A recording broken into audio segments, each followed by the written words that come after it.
Random childhood memory. In the 1950s, we lived on Franklin Road.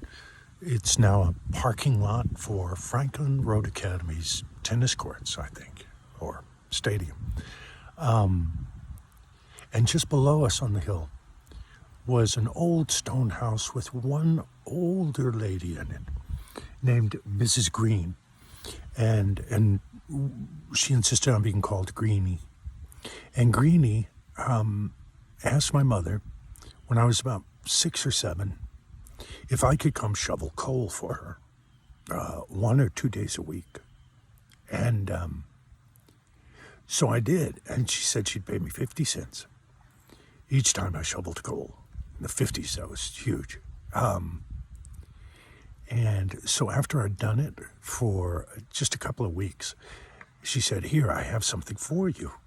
And she took me into the books everywhere, old books everywhere, and the smell of old books in her house.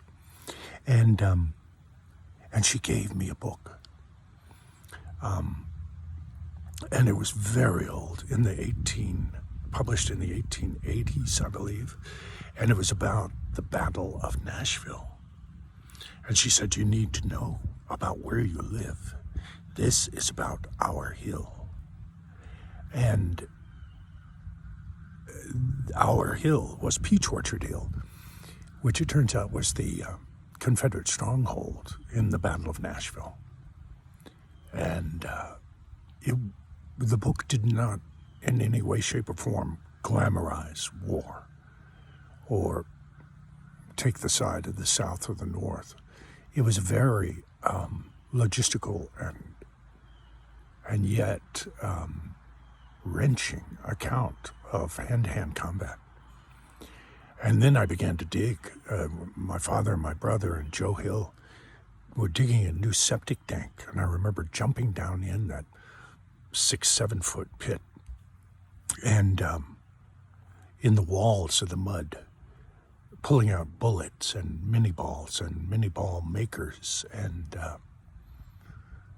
began a collection of Civil War memorabilia because I was born on a field of blood. But Greenie was just wonderful.